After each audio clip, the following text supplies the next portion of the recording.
Long before our modern world, in the time when the night sky was not just a canvas of stars, but a woven tapestry of living stories, the people of ancient Greece would gather to whisper about the mysteries of the gods.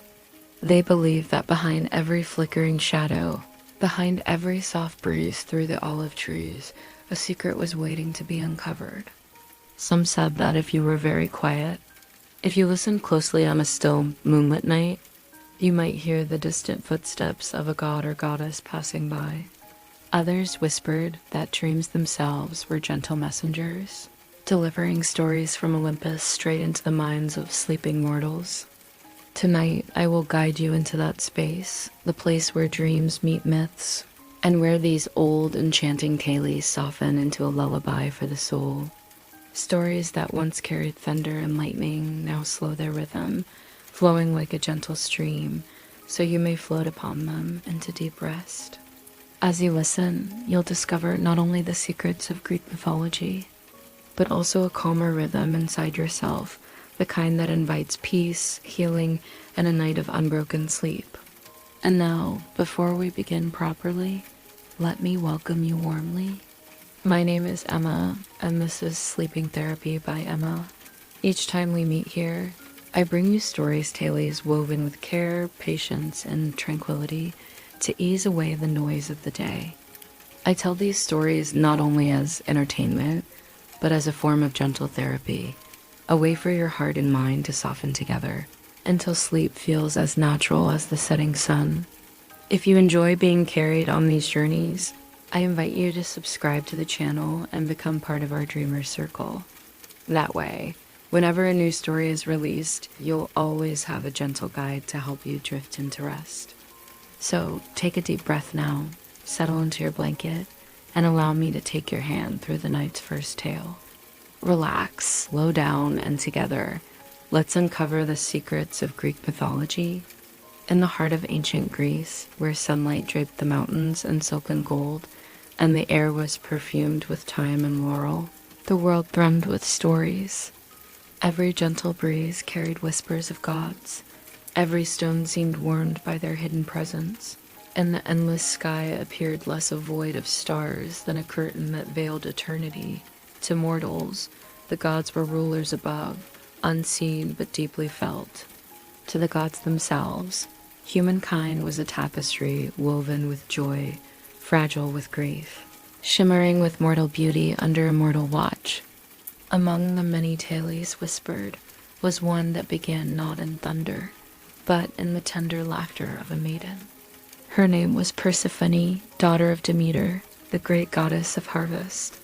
Persephone was the spring incarnate, her voice as bright as running water, her smile like the earliest bloom after winter. When she moved through a meadow, daisies lifted their heads higher, buttercups widened their yellow faces, and the earth sighed as though relieved of slumber. If you have ever seen the way green grass seems fresher after rainfall, or the way sunshine on new blossoms feels as though the world has exhaled, you've glimpsed a shadow of Persephone's spirit.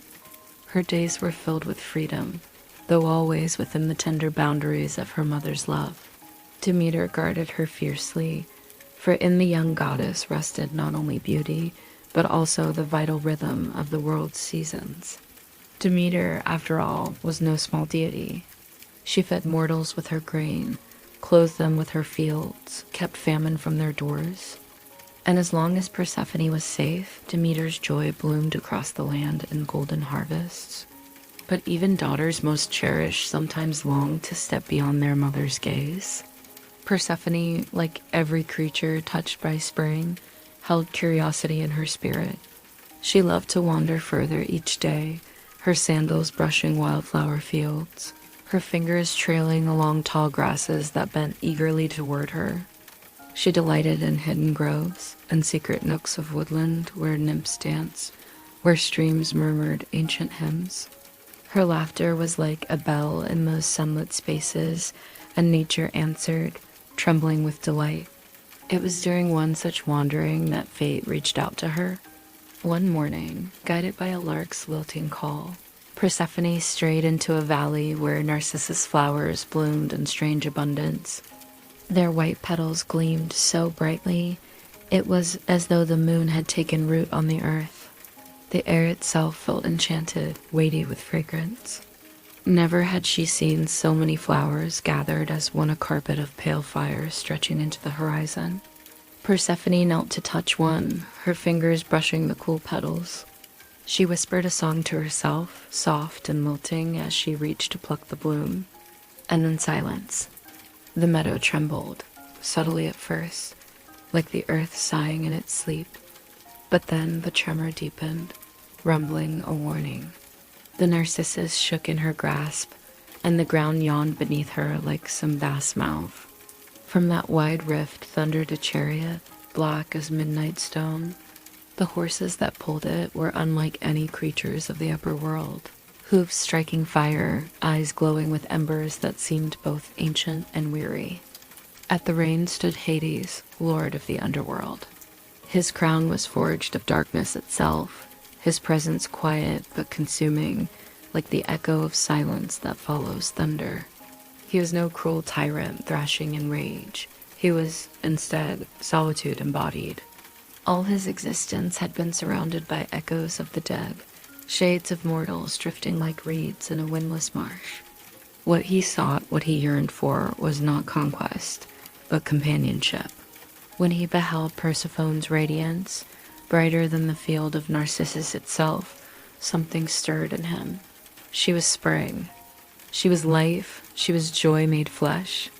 And deep in his heart, shaped by centuries of solitude, Hades knew he would not leave without her. He stretched out his arm, and before Persephone could cry out, before she could turn her face back toward the sun, his hand had drawn hers. In a motion swift as shadow at dusk, he lifted her into his chariot. The horses leapt, the crack in the earth sealed behind them, and both vanished into the abyss. The meadow was silent again. The narcissus swayed in the breeze, guilty and sorrowful. No footprints, no echo, no sign remained, save for the faint fragrance of spring that seemed to linger, fading with each sigh of the wind. Far above, the world still basked in daylight. The rivers sang, the mountains stood serene, but the threads of harmony had been disturbed, though none yet knew. It was only when Demeter returned to the fields later that day that the tragedy blossomed.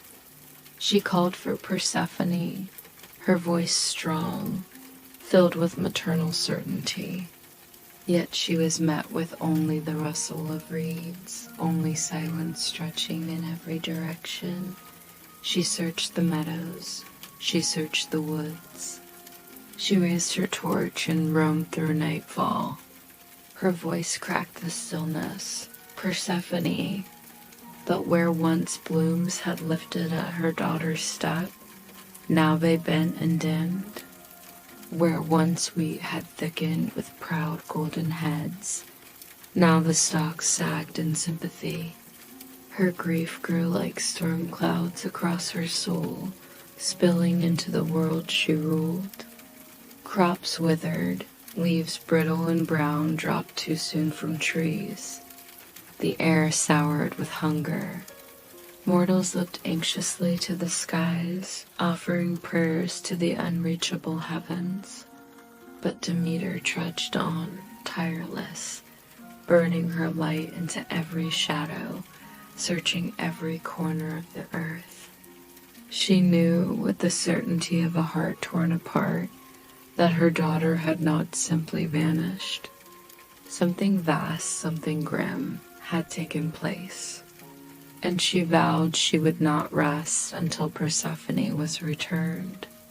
Yet Persephone herself, far below the land of daylight, was awakening to a world entirely different from her own. The underworld opened like a cavernous sky reversed, vast and echoing. Rivers whispered secrets through endless gulfs. The Styx, solemn and sacred, the Lethe, murmuring forgetfulness, and the Acheron, sighing sorrow. Crystals gleamed faintly along rocky walls, casting glimmers like fallen stars. Though fear gripped her heart, Persephone could not help but notice the haunting beauty. Gardens of shadow stretched in ordered rows, filled with plants that glowed faintly from within white blossoms without scent, fruits pale and luminous as though the light that belonged above had been transplanted and dimmed. Hades guided her gently toward a throne of black stone jewel-encrusted Sirius. He told her softly of his kingdom, how restless souls found release in his halls, how silence could be sanctuary. His tone shifted not with command, but with longing. He offered her his world, vast and eternal, a place by his side as queen. But Persephone's heart beat still for the meadows. Her fingers curled, remembering the softness of blossoms, the warmth of her mother's embrace, the golden laughter of sunlit fields. The underworld was vast, yes, but her spirit was tied to the living. Above, Demeter's cry echoed. Below, Persephone sat silent. Between them stretched the entire balance of the world, and so began the unraveling of the seasons. Demeter wandered the earth in anguish, her heart heavy as stone, her face a shadow of what it once had been. The fields that had flourished beneath her breath were empty now, for grief had hollowed her spirit, and the land responded to her sorrow. Wherever she walked, life retreated. Wheat curved to the ground in surrender, vines curled and refused their fruit. Even the air felt heavy, robbed of perfume and vitality. Mortals, who once sang hymns of gratitude as they gathered her harvest, now stood in barren fields, staring at the unyielding soil, their hands empty, their faces pale with worry. The goddess searched without ceasing. She turned to the rivers that had always whispered secrets, but they offered her nothing but a sad, rippling sigh. She sought the mountains, strong and ancient, but their silence was cold and unyielding.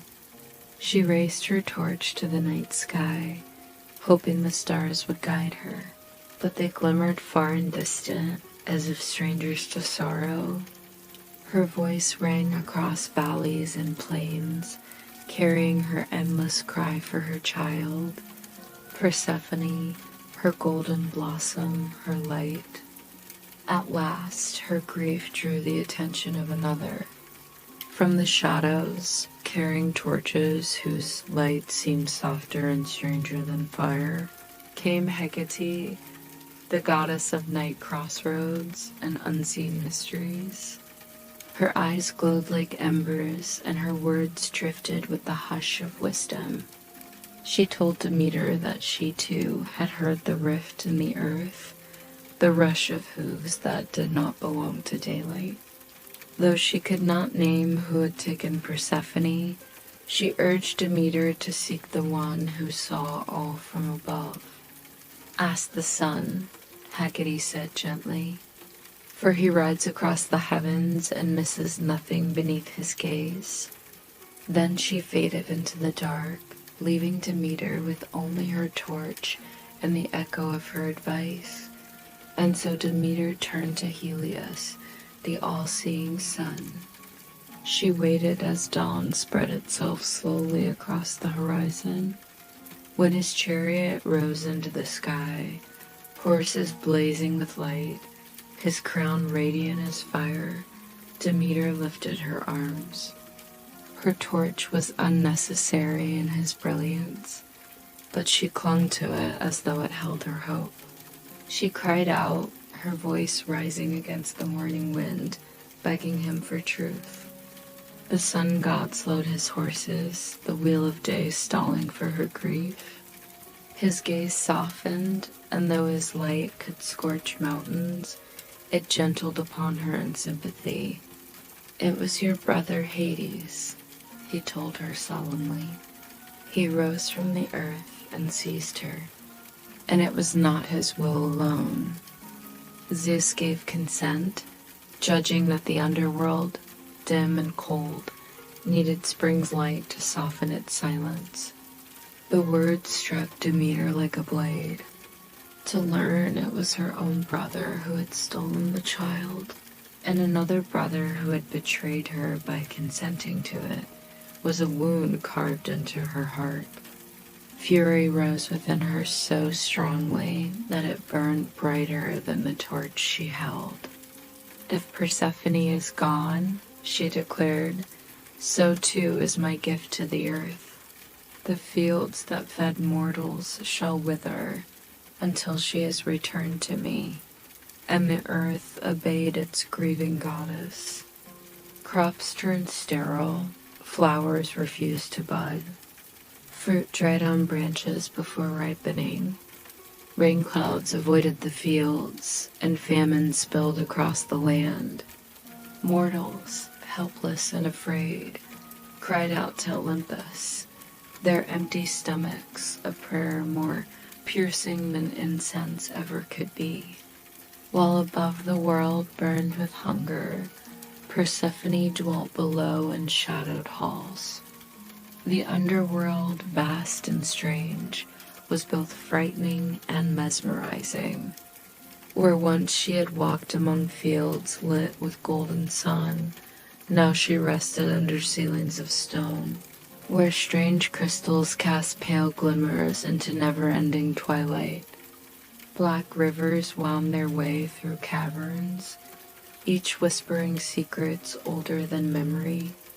The Styx roared with oaths unbroken, the Lethe murmured promises of forgetfulness, and the Acheron sighed with endless sorrow. Though her heart longed for sunlight, she could not ignore the quiet beauty that surrounded her. Gardens rooted in shadow blossomed with glowing white flowers.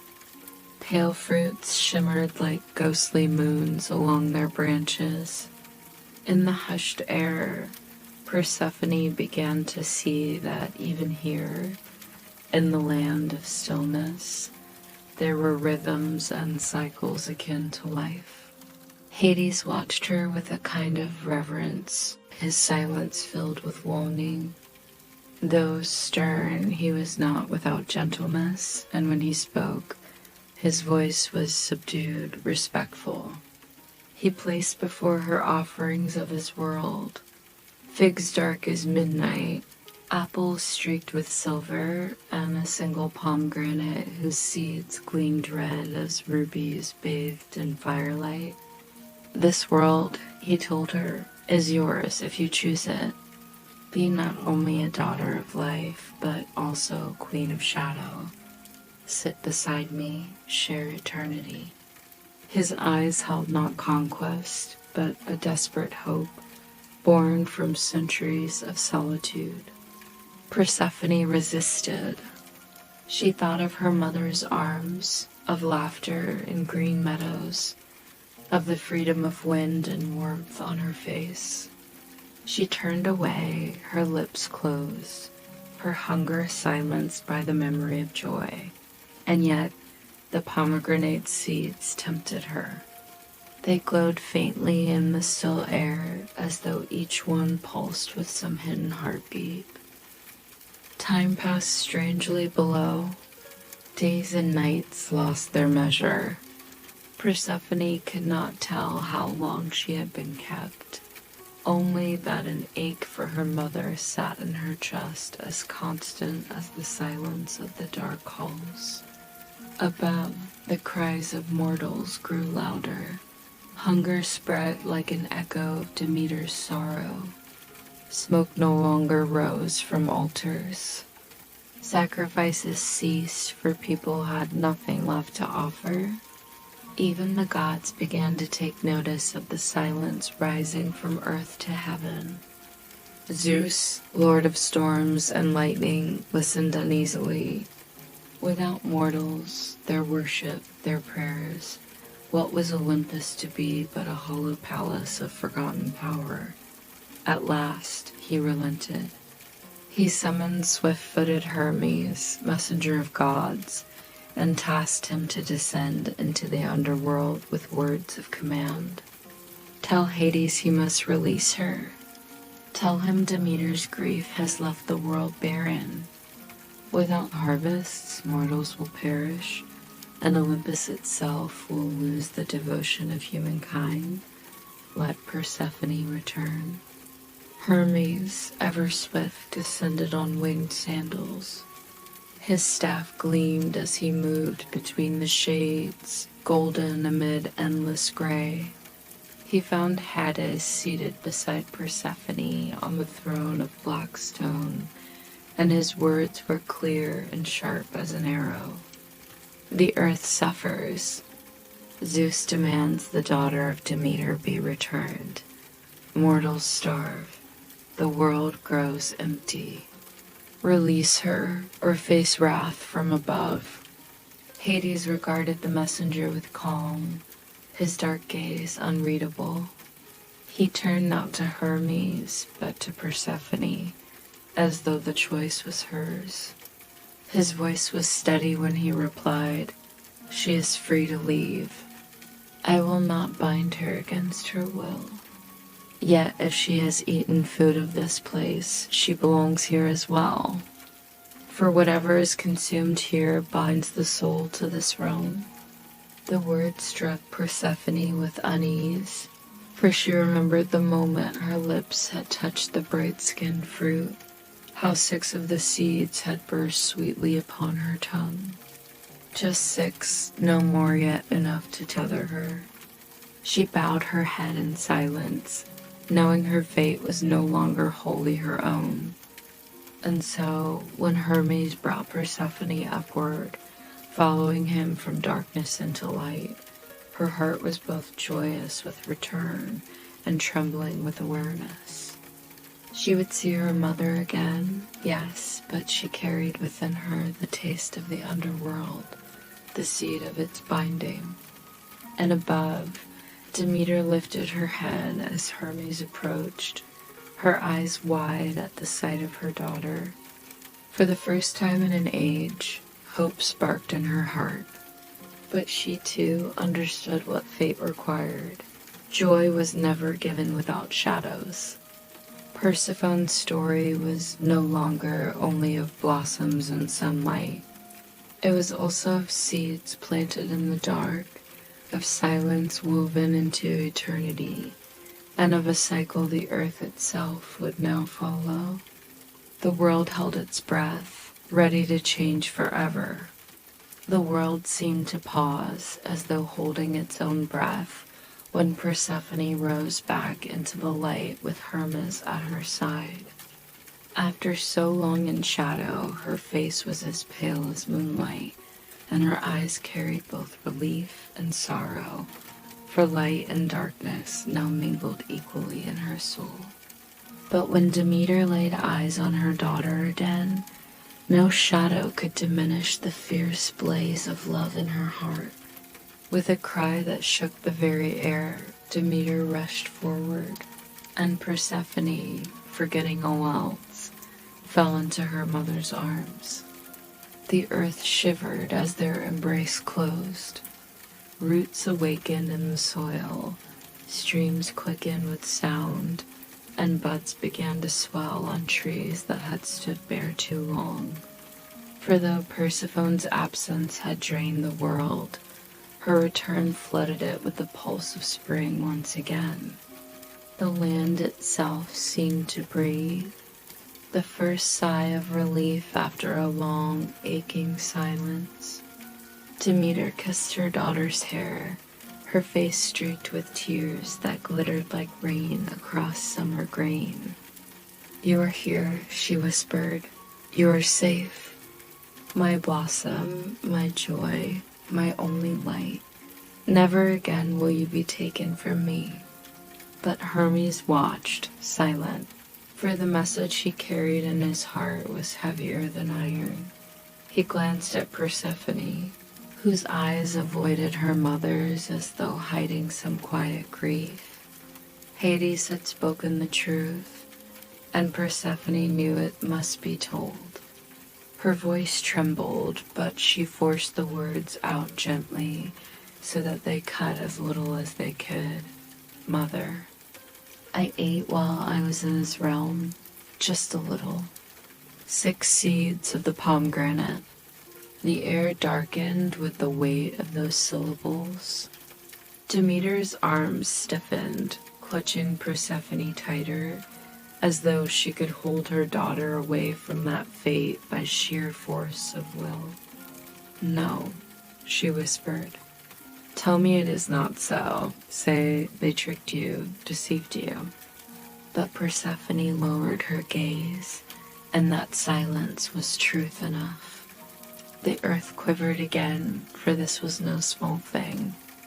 To eat of the underworld was to belong to it, and part of God's full. And the law of the gods, older than rivers and stone, was clear. She could not remain wholly above, nor could she stay wholly below. She was divided forever between light and shadow, meadow and cavern, laughter and silence. Demeter cried out to Zeus, her voice filled with fury sharp enough to cut the heavens. The king of the gods appeared in his majesty, his storm cloud throne hovering in air streaked with thunder. Though he feared his sister's wrath, he also feared the end of humankind, for without mortals to honor them, Olympus itself would fade. Zeus raised his hand, gathering both Demeter's rage and Persephone's fate into a ruling. She has eaten of the pomegranate, he declared, his voice rolling like distant thunder. She cannot belong entirely to either world. Let her spend part of the year with her mother among the fields and meadows, bringing harvest and plenty to mortals. But part she must spend with her husband, the king below, ruling beside him in the realm of shadow. Thus is the balance kept, and life continues both above and beneath the earth. At these words, the cycle of the world was forever changed. Demeter wept, though her tears became rain that awakened the parched soil. Persephone bowed her head, knowing her fate was now the fate of the world itself. And mortals, hungry and pale, began to feel life return as seeds sprouted, as orchards once again swelled with fruit. For though their goddess had been wounded, her return, even for half a year, would be enough to restore what had been lost. From then on, each time Persephone rose from the underworld, Demeter's joy blossomed so powerfully that spring swept across hills and valleys. She poured her love into every meadow, painting the land with abundance. Wheat bowed golden fields. Grapes burst heavy and purple with life. Wildflowers spilled across plains as though Persephone's laughter had seeded them herself. The world remembered, season by season, that their goddess of life had returned. But at summer's end, when the winds cooled and shadows lengthened, Persephone knew her time in sunlight drew thin. Slowly, she would begin walking toward the caverns where Hades waited, his dark crown polished for her return. And with every step Persephone took toward shadow, Demeter's sorrow deepened, and the fields began again to wither. The world's color faded. Leaves curled and fell. The earth grew quiet as winter stretched her long sleep across the land. And so it was that her story became the story of all life, a cycle of joy and sorrow, abundance and barrenness, returning endlessly with the seasons. When you feel the cold hush of winter, you are witnessing Demeter's loneliness, waiting for her daughter to return. When blossoms push through the earth, it is Persephone breaking from darkness once more, carrying light back into the arms of spring. But the story does not end only with the sorrow of separation. No, dear dreamer, this myth carries a secret, one that hums like gentle music beneath its grief. It teaches us that both shadow and sunlight are needed, that rest and growth are twin sisters guiding the rhythm of life. Just as the land cannot bear endless fruit without pause, neither can our souls shine without moments of silence, reflection, and stillness. Persephone's journey between two worlds reminds us of this, that even as we sleep, we descend into our own underworld and rise again at dawn renewed. As Demeter and Persephone embraced once more that first spring, mortals lifted their voices in joy. They feasted as grain returned, they offered thanks at temples, and they told their children of the cycle that would now turn forever. The forests drank rain again, fruit swelled on their vines once more, and the gods settled back into their thrones, knowing Olympus had not lost its worship after all. Yet somewhere in the deep halls of shadow, Hades walked slowly through his gardens, pomegranate trees bending under the fullness of their fruit. He knew half the year would belong to sorrow, but he also knew that Persephone would return. And though Demeter wept each autumn as her daughter descended again, Persephone's heart had grown strangely stronger, for now she carried both life and death within her, softness and stillness alike. She walked between worlds, and in so doing, she stitched them together. The story passed from gods to mortals, whispered by mothers to children as they sowed seeds each spring. It was told again around fires in the hush of winter, a reminder that warmth would come once more. And tonight, it flows to you like a quiet stream carrying ancient wisdom into your dreams, that endings are not endings at all, but beginnings curled upon themselves, waiting for the time to unfurl. So as the earth turned once more, Persephone rose, and Demeter's joy burst into blossoms. The first true spring began, and it has returned every year since, forever. The people of the earth, who had suffered long during Demeter's sorrow, never forgot the sharp edge of hunger nor the emptiness of empty fields. And so, when Persephone returned to the light and the harvest grew bountiful once more, they rejoiced, not only because they found food again, but because they had glimpsed the truth of existence, that life flourishes and fades, only to flourish again. They began to honor it, to weave the pattern of abundance and loss into their festivals and prayers. In the spring, when Persephone stepped into her mother's embrace once more, mortals sang in gratitude. They crowned themselves with flowers, they feasted on bread and olives. They spilled wine onto the soil in offering, so that the goddess might know they remembered her gift. And in the autumn, when Persephone turned her face toward the shadows and began her path downward into Hades' realm, mortals wept with Demeter. But they too learned patience through sorrow, for they saw that the land must rest and sleep before rising strong again. Every field became an altar. Every seed buried in the soil became a reminder of Persephone herself, gone for a time beneath the earth, only to rise again at her season. With each sowing, they whispered prayers that their children might also return from sorrow, that their hopes might awaken again, no matter how cold or dark the winter might seem. And so the story no longer belonged only to gods. It traveled into the voices of farmers, into lullabies sung to restless babies, into the hearts of women who rocked back and forth beside empty cradles, imagining that Persephone's return promised their own children life and safety.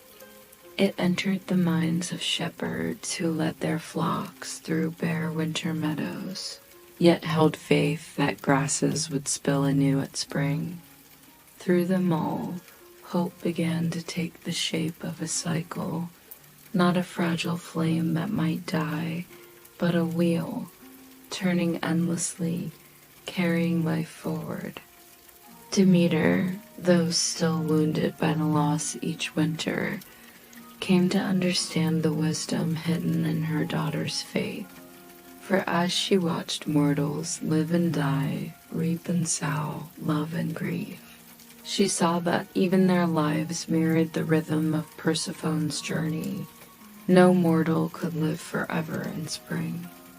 Each carried winter in their bones, rest folded inside their beating hearts, until it was time at last for the world to pause, to sleep, to wait for another dawning. Persephone, too, began to accept her role, not with bitterness, but with a kind of solemn grace. When she walked beside Hades through the shadowed gardens of the underworld, she carried echoes of meadow laughter in her step, softening the stillness of his realm. Where once the shades of mortals drifted alone, aimless and forlorn, they began to feel her presence, a coolness like the hush before dawn, a gentleness like the last breath of evening air.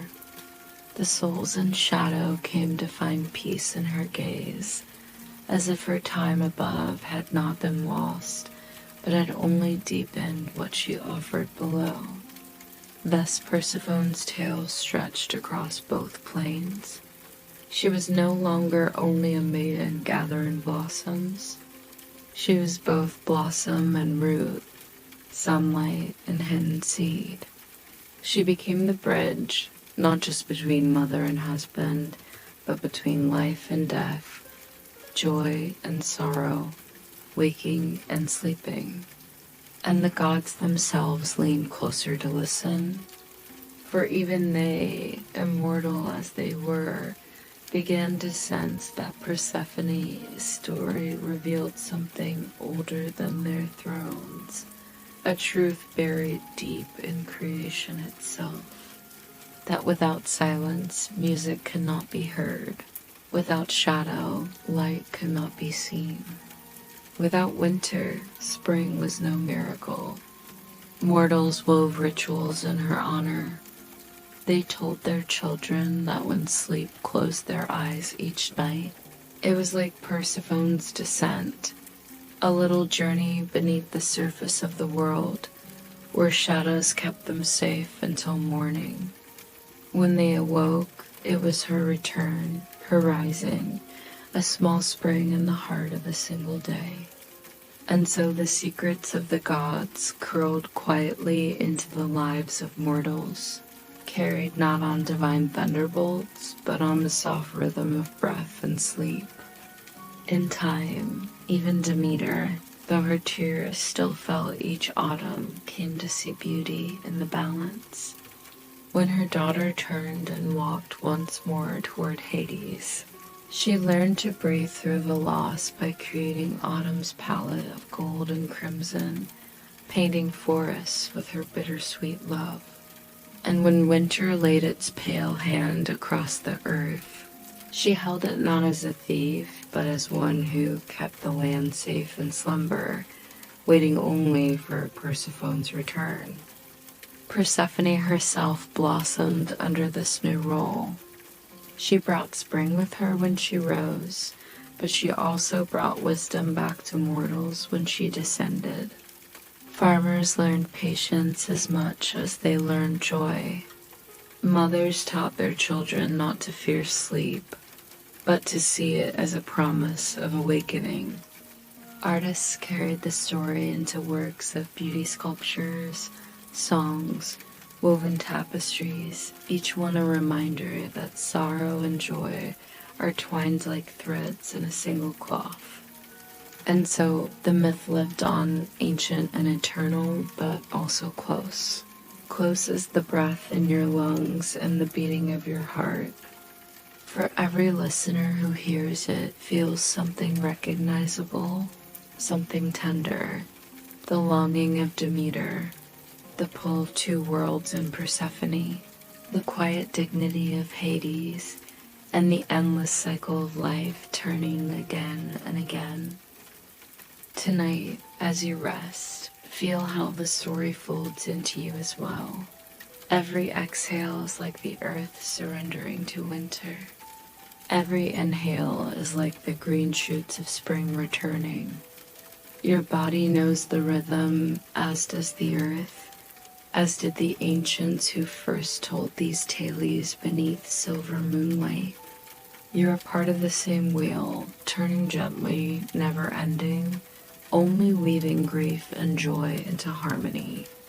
And so the secrets of Greek mythology are not only about gods and battles, or thrones and thunderbolts. They are about this simple truth, that life moves in cycles, that all things fade and yet nothing is truly lost. Like Persephone, we return. Like Demeter, we endure sorrow but awaken again to joy. Like the pomegranate, what is buried becomes a seed, rising again when the time is right. This is why the ancients found comfort in their stories. This is why we tell them still.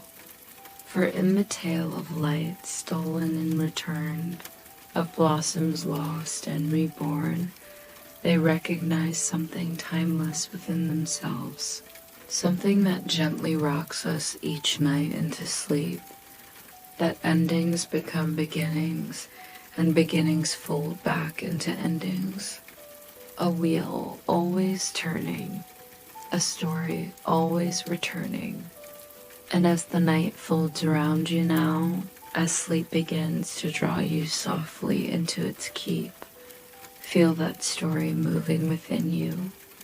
Persephone walks beside you, barren blossom and shadow, promising that both rest and waking have their place. Demeter's arms encircle you in protection, assuring you that even grief can carry love, and the pomegranate seeds glimmer faintly, reminders that what rests within can awaken again when the time is right. So close your eyes, gentle dreamer, and let the story hold you. For in the great rhythm of gods and mortals, of seasons and cycles, of Persephone rising and descending, you too are part of the harmony, part of the ancient song, part of the endless return of spring. There was once a man whose gift was so great that even the gods themselves fell silent to listen. His name was Orpheus, and he carried in his hands a lyre strung with strings that glowed beneath sunlight and moonlight alike. When he played, the air itself leaned close. Rivers slowed to listen, trees bent toward the sound, and wild beasts sat at his feet, calm as lambs, lulled by the tenderness of his music. Mortals said that Orpheus's voice carried the soul's truest heartbeat, a sound that could unravel grief and weave love back together again. And as so often happens with such gifts, his heart was bound to love. Her name was Eurydice, a maiden as gentle as spring wind, whose laugh was like rippling water, whose touch was soft as the dawn. To Orpheus, every song became a hymn to her. Together they walked through meadows. he plucking his lyre while she scattered blossoms from her hands, until even the birds grew jealous of their melodies. Their love seemed woven not only by fate, but by the strings of creation itself. Yet fate is not swayed only by joy, nor are the gods always merciful. One day, as Eurydice wandered among the grass, her foot brushed against a hidden snake lying in the flowers. Startled, the creature struck, and its venom carried her swiftly into shadow. The fields, once bright, fell quiet. Her body lay still among petals, and her spirit drifted downward, carried gently by unseen hands into the land below. When Orpheus found her, it was as though the sky itself splintered open inside him. His music ceased. His fingers, which had once danced so easily across his lyre's strings, hung frozen, trembling with horror. Eurydice was gone, swallowed by the underworld, taken to where no mortal might follow.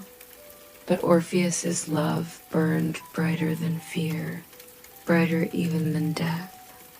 With his lyre cradled against his chest, he set his eyes downward and walked toward the realm no living man had dared invade. Each step echoed with determination. He passed into caverns where air grew heavy, where daylight faded to a memory, yet still he pressed on. And as he entered the underworld, Orpheus began to play.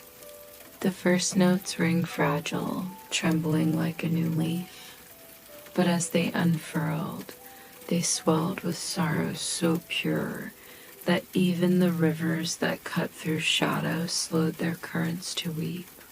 The guardians of the underworld, fierce and unyielding, stilled themselves, lulled by the music. Even Cerberus, the monstrous hound with 3 terrible heads, lowered his defenses, each ear sinking into drowsy submission as Orpheus's melody smoothed its fury.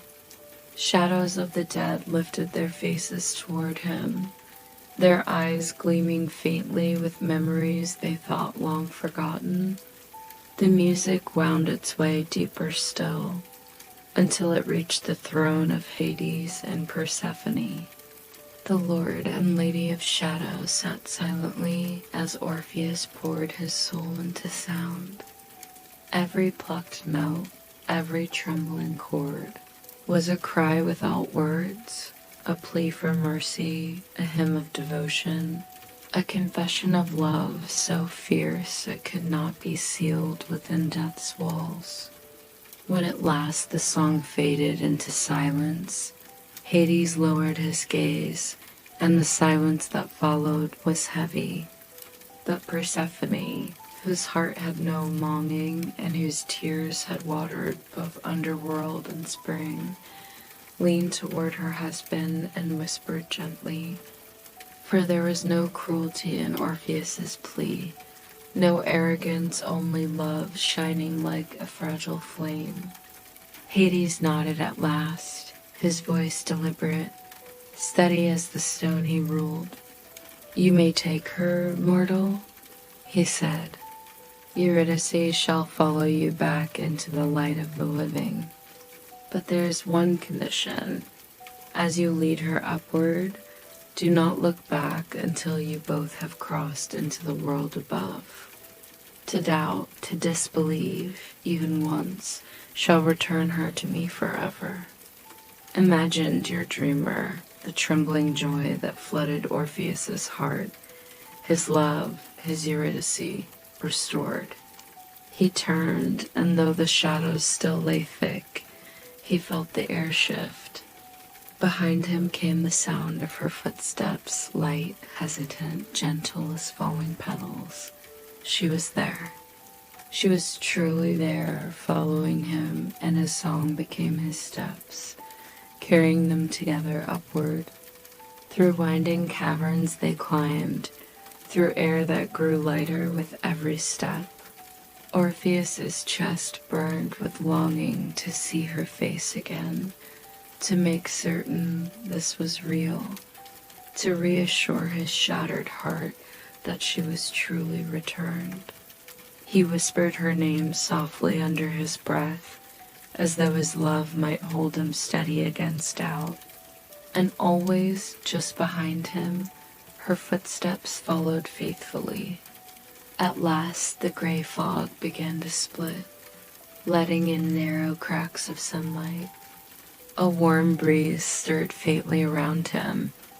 Orpheus reached the threshold, and here is where the heart must hold steady, dear dreamer. For the gods are cruel in their conditions, and mortals are frail in their need. The brightness lured him, tempted him, and the silence behind tempted him even more. Did she still walk there? Was it not all illusion? Could he truly trust what he could not see? One step from freedom, one step from breaking the barrier of night into day, he faltered. Unable to restrain the pull of his heart, Orpheus turned his face, desperate to see hers once more.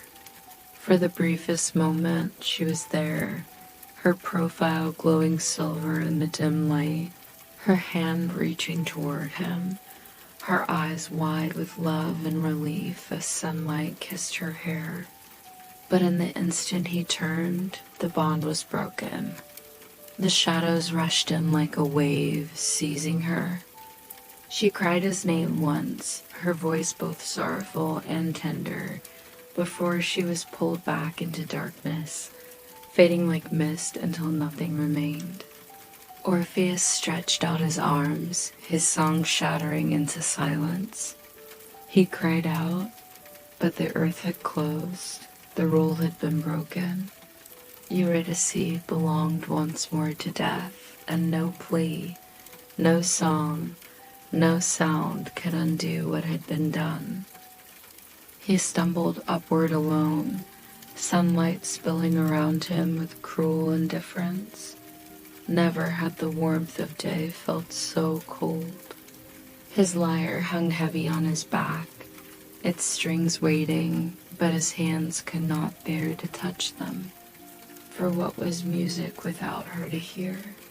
What was light without her footsteps beside his? And yet, though his love seemed lost, though Eurydice's steps faded beneath the earth forever, Orpheus's story did not vanish into despair. Mortals remembered his devotion. They told his tale beside campfires, not as a warning, but as a reminder that love itself is powerful enough to move mountains, to sway gods, to stir even the unyielding stillness of death. His music may not have saved her, but it had changed the world. Forever after, mortals spoke of Orpheus as the one whose notes carried across boundaries, who proved that even in loss, love leaves echoes that linger, soft as the whisper of a lullaby long after it is sung. Thus, dear dreamer, let his story fold itself around you tonight. Love is not without sorrow, but even in sorrow, it leaves music behind. In your sleep, as the world quiets into its own underworld of dreams, imagine the footsteps behind you, gentle, steady, faithful, and the music that carries you forward, reminding you that nothing loved is ever truly lost.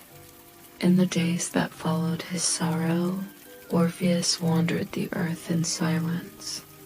The meadows that had once rejoiced to hear his lyre now sighed with emptiness, as though even the trees longed for the melodies that had stilled them once.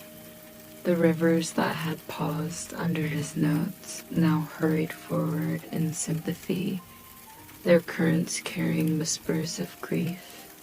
Mortals who had once gathered to hear him play stared with wide, mournful eyes, For they saw in Orpheus's grief a reflection of their own. Each had lost someone. Each had felt the emptiness of absence, the silent echo of laughter that no longer filled their homes. And now, watching the great musician walk in shadows of his own, they understood that even a man whose voice could charm the gods was not immune to loss. Yet, though Orpheus's songs had ceased, his story endured. For everywhere he had played, the memory of his music lingered like a fragrance after bloom. Farmers, guiding their plows through soil, hummed fragments of melodies they remembered from him, finding strength in their rhythm. Mothers, holding crying infants, sang softer, slower, as though they themselves were plucking invisible strings, hoping to carry their children toward calm. Shepherds played pipes on lonely hillsides, notes simple and unrefined, but each sound was a descendant of Orpheus's gift, reaching toward the harmony he had shown them. The gods are seldom moved by mortal sorrow, yet Orpheus had etched his song into creation itself, and so even his failure became immortal. The ancients taught that music was not only a mortal invention, but a divine current running through the universe, one that Orpheus tapped into and carried with grace. Music could heal wounds time could not. It could reach across the curtain of death, if only for a moment, and remind the heart of love's eternal voice. Some said that when the wind passed through the pines on lonely nights, it was Orpheus's song lingering there, faint but unbroken. Others whispered that in dreams, he and Eurydice wandered together, forever joined where neither gods nor rules could separate them. And so his tale became not just about sorrow, but about the endurance of devotion that even when life was cruel, its music lingered, echoing in memory, planting seeds in future song. Mortals wove his name into their own traditions. At feasts, they sang of him to remind themselves that joy must be cherished, for nothing is guaranteed. At funerals, they invoked his name, for he understood the journey into shadow better than any man. And in quiet evenings, when hearts ached from absence, they strummed lyres and believed their whispers might cross the veil, carried by the same current of sound that had once lulled even the underworld's hound. It is said that the muses themselves, who had taught Orpheus the power of song, never forgot him. They guarded the fragments of his melodies like precious fire, scattering them into the world, where they sprouted into songs of every kind, songs of harvest, songs of love, lullabies, prayer chants, laments, and hymns. Every time a mortal lifted their voice from the heart, Orpheus's gift lived again. But Orpheus himself wandered in grief, and grief can sometimes turn sharp. Many stories say that he no longer sought the love of women, that after losing Eurydice, he turned inward, unable to risk his heart again. Others say he rejected all mortal ties, choosing only the company of his lyre, through which he spoke with gods and ghosts alike. Still, in every version of his tale, even as his body moved through shadow, his music lived beyond him. He could not silence it forever, for when he plucked his strings again, the notes poured out heavy with loss, aching with memory, but no less beautiful. And those who heard him fell into stillness, their thoughts arrested, their burdens eased, as though sorrow itself had been soft turned into something that did not crush but cradled. This is the secret Orpheus brought into the world, not simply his tragic loss, but the knowledge that grief need not silence us. It can become its own kind of song, a melody that heals even as it aches. Through music, heartbreak is not destruction but transformation, reshaped into something that can be shared, easing the loneliness of sorrow by showing we are never alone. And perhaps that is why his myth endures so strongly, because everyone who hears it feels the truth in their own chest. There will always be an Eurydice somewhere in memory, someone we strain to keep, whose footsteps we long to hear behind us forever. And there will always be the fear of turning, of discovering absence, of loss too sharp to name. Yet the music carries on. Love does not vanish, it echoes. It resounds long after silence has fallen. Dreamer, think of this as you drift tonight. Let the lyre's strings hum softly in your mind, not with sorrow, but with calm. Hear the way it smooths the air, how it slows your pulse, how it reminds you that whatever love you have known, be it long past or still close, have seated a melody inside you that can never be taken. Even in winter quiet, even in absence, that music remains. The ancients believed that when a soul passed into the underworld, they carried memories like faint songs with them. The sound of laughter, the rhythm of footsteps, a melody hummed once in the warmth of day. All of it followed them into Persephone's quiet halls. Perhaps that is why Orpheus's music stirred even the shades. When they heard him, they remembered themselves. So tonight, as you rest, imagine Orpheus walking ahead of you through a dream, his song guiding you gently across thresholds, carrying you without fear into shadows soft with silence. Feel Eurydice's presence near, a reminder that love flows even where we cannot see it. And let the turning point of his story teach you not of despair but of devotion, that all things we have ever loved remain part of us, their voices woven into our breath, their footprints in the chambers of memory.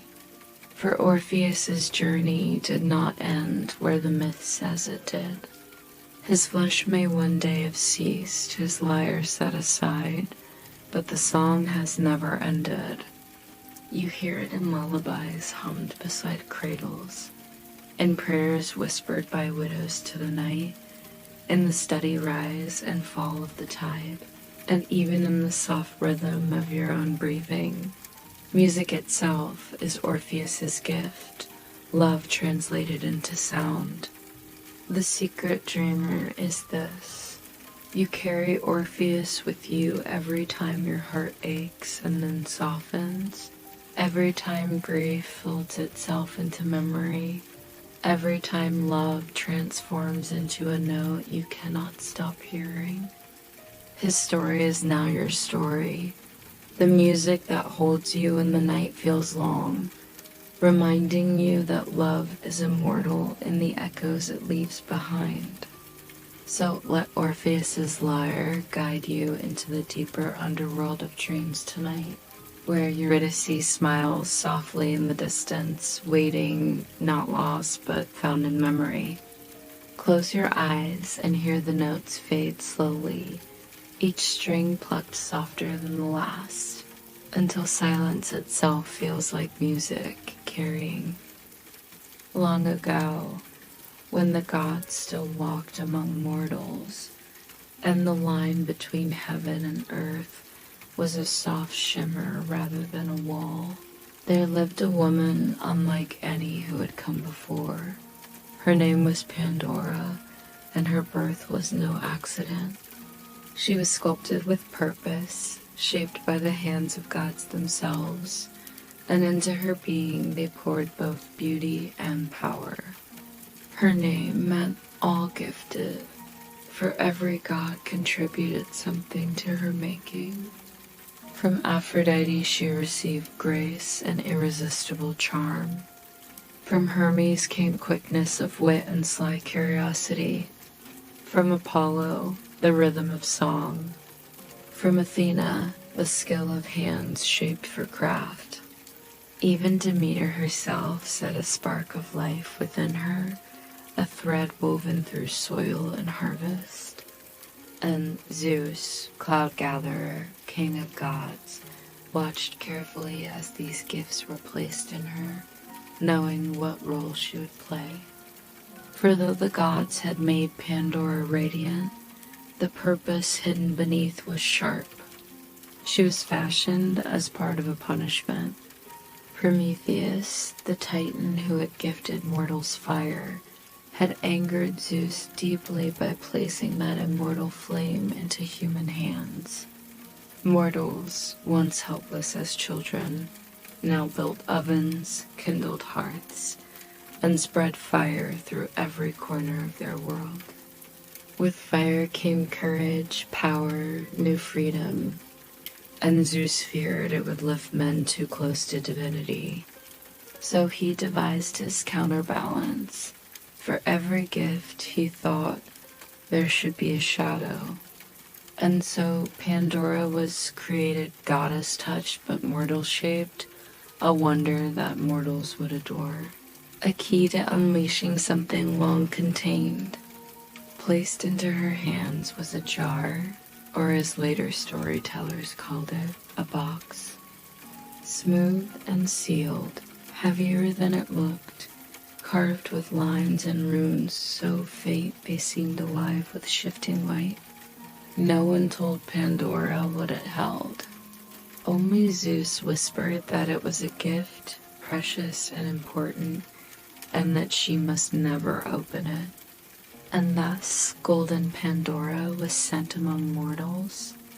When men saw her, they marveled, for never had there walked such a being of beauty and brightness, crafted with perfection. Epimetheus, brother of Prometheus, welcomed her with trembling heart, charmed beyond resistance. She took her place among mortals, smiling softly as though she had always belonged. But from the moment that jar stood in her chamber, it whispered to her. By day it sat still, though she felt its presence like a faint hum in the air. At night, when shadows lengthened and silence stretched, she heard it a curious sigh, a murmur like wind curling through a crack in stone. It was not loud, not frightening, but it slipped into her thoughts as she lay wakeful. What is inside? It asked. What truths lie hidden? Pandora was not cruel. She was not malicious. She was human in her own way, and her heart was woven with curiosity as surely as with grace. Days became weeks, weeks stretched on. She touched the jar sometimes, merely to feel its cool surface, to test the strength of its seal. She told herself she would never break Zeus's command. But each time her fingers lingered longer, and as always happens in Thales where curiosity and destiny blend, there came a day when she could no longer resist. Alone in her chamber, light drifting like soft gold across the floor, she placed her hands upon the lid. Her breath trembled. She whispered to herself that perhaps she would lift it just a little, only a fraction, just enough to see one glimpse, and then shut it tight again.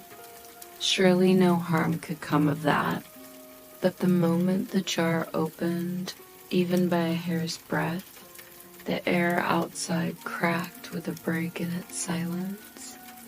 From the darkness within poured not light, not treasure, but shadow swirling, writhing, wild.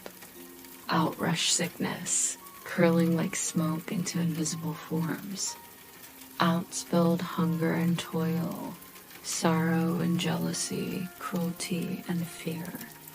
One after another they scattered, spreading across the world to settle on mortal hearts and lands. Each hissed as they fled, delighted to be freed after their long confinement, eager to whisper into the souls of men. Pandora cried out, clapping the lid shut, but it was too late, too much had escaped. She pressed herself against the jar, her body trembling, her heart heavy. How had her curiosity birthed such harm? She fell to her knees, weeping, calling apologies into the empty air. Around her, the chamber felt colder, the world beyond more restless, more burdens than before. Yet then she heard something, or perhaps felt it, a trembling echo from deep inside the jar. Not a cry of malice, not the hiss of shadow, something lighter, something softer. It was faint but warm like a child's first exhale. Pandora brushed her tears aside and leaned close, her ear pressed to the lid. And from within she heard a whisper, not of cruelty, but of comfort. Though her hands had unleashed suffering, she had not let everything escape. One last essence remained. With care, with trembling reverence, she lifted the lid again, slowly this time, with enough patience to be certain of what emerged. And floating upward like a heartbeat rising into the air came hope. It was not a shadow, not heavy, not fierce. It was delicate, golden, glowing gently enough to soothe the wound within her chest. Hope brushed against her, and immediately her body grew still. Her tears slowed. Her heart, which had twisted with despair, loosened into calm. And so hope, once hidden, took its place among mortals too. It spread itself quietly where hardship struck hardest, waiting in corners of hunger, flickering in the eyes of mothers as they rocked children through sickness, glimmering in the weary hands of men bent low by toil. Though cruelty, jealousy, and pain now haunted the earth, hope lingered with them, quiet but unyielding. It never shouted, it never fought, but it endured, patient as spring beneath the weight of winter. When Epimetheus found Pandora weeping beside the jar, she told him through trembling lips what had happened, that it was she who had unleashed the world's sorrows. That even as grief weighed her down, her voice soft when she spoke of what had remained, the gentle flame of hope. And Epimetheus, though troubled, placed his hand upon hers. If sorrow is now part of our lives, he said, then so too is hope, and that may be enough. From that day forward, mortals carried not only hardship but also hope, and they discovered that hope burned brightest when the world turned darkest. In famine, hope stirred seeds. In war, hope promised peace, and in grief, hope whispered of reunion. The ancients told the story as both warning and comfort. Warning, because curiosity untamed may bring new darkness, but comfort, because even when the jar of suffering was tipped open, the gods allowed hope to remain. Even in trials, a whisper of light would always walk beside them. Perhaps this is why the myth endures so gently into sleep. For what is sleep but a little jar we enter each night, unsure of what will emerge in our dreams? There are shadows, yes, strange fears, anxieties from the day, but hidden there too is hope, the gentle voice that carries us toward peace, reminding us that morning will rise. And so, dreamer, as Pandora closes her jar once again, hold this last secret gently within you. Whatever troubles escaped into your own day, stress, worry, hunger, doubt, hope, has stayed behind with you. Golden, unbreakable, undefeatable, it does not shout. It only waits until you open your heart and find there is always still reason to breathe deeply, to rest softly, to begin again. For many years after Pandora opened the jar, mortals told her story not as an accusation, but as a reflection. They did not whisper of her as a creature of cruelty, nor as a thief of peace, but rather as the first mirror of their own hearts. For each recognized in Pandora something of themselves, the curiosity that pulls at us when silence lingers too long, the hunger for knowledge, even when consequences remain hidden, the trembling regret that comes when our choices cannot be undone, and the relief that follows when hope remains, no matter the shadow we have loosed into our own days. The people understood quickly that hope was not some grand thunderbolt sent by Zeus, nor a mighty army of strength that could banish sorrows outright. Hope was small, almost humble. It did not sweep away grief, it sat beside it. It did not silence hunger, it whispered through it. It was fragile enough to feel like it could be lost, but strong enough to be found again each time we needed it most. And perhaps because it was so gentle, it carried power far greater than mortals first realized. They began to notice it in the smallest things, the spark in a child, its laughter even after tears, the stubborn sprouting of green weeds. Between stones, the way dawn always broke the sky after its longest winter night. Farmers came to honor hope as much as they honored rain. Sailors carved symbols of it onto their boats, for amidst tempests it was hope that steadied their hands. Even poets and singers found themselves leaning on hope, weaving it into their verses, teaching their listeners that inside every sorrow was some faint ember that refused to die. The gods, too, watched. Some mocked the fragility of mortals clinging to something invisible, but others, those who had seen Persephone's return, Orpheus's music, Demeter's tears, understood the depth of it. Hope was not fragile, it was eternal, because it belonged not just to one god or goddess, but to the very rhythm of existence.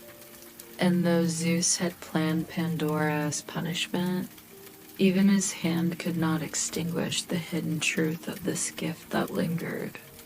The ancients came to weave rituals into their lives where hope was invoked softly.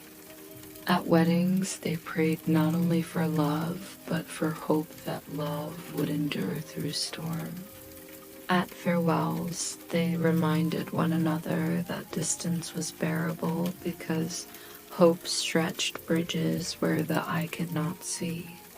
Even at funerals, when grief seemed most crushing, they spoke of hope not as a denial of loss, but as the thread connecting life to something beyond it. And perhaps this, dreamer, is why the tale of Pandora gently closes our journey tonight. For after the rhythm of seasons, after the music that nearly conquered death, comes the story of the jar, a myth that acknowledges the shadows and sorrows we find in life. Yes, but also presses into our palms. A tiny flame that refuses to be put out. Hope is what allows Demeter to wait through winter. Hope is what filled Orpheus's song. Hope is what you carry now, whether quietly or bright, even if you cannot always name it. Imagine it now, glowing warm beside you in the dark. It needs no words, asks no effort. It only rests with you like a lantern cradled gently, illuminating not the distant horizon, but simply the step before you, one soft moment at a time. That is all it needs to do. That is all you need tonight. And as you breathe, imagine too how these stories settle inside you, soft as leaves drifting into a pool. Persephone teaches you to accept cycles, the times of light, the times of rest, the certain promise that return always follows absence. Orpheus teaches you to honor love, not only in its joy, but in its ache, to let sorrow itself be sung into something beautiful. And Pandora teaches you that even when sorrow enters uninvited, hope always stays, a flame waiting for you to notice its glow. The ancients may have whispered these myths under starlight, but tonight they are yours. Let them soothe you as lullabies, voices older than memory telling you that rest is safe, that hope is within, that tomorrow will return just as surely as spring follows winter. Perhaps you are weary. Perhaps shadows have brushed at the edges of your day. But now you are safe in your bed, your breath steady, your heart carried by voices of gods and mortals, ancients and dreamers alike. Around you lingers the hush of night, that sacred pause that belongs to you alone. Do not resist it. Let your body soften, let your mind gently drift. Let your spirit wander into the dream world where these same gods walk, friendly and eternal, whispering stories around your sleep. For this is what myth has always offered, not just grand tales of immortals, but small comforts carried to each heart. The people of Greece long ago told these same myths beneath olive trees and by the light of oil lamps, seeking the same ease you seek now.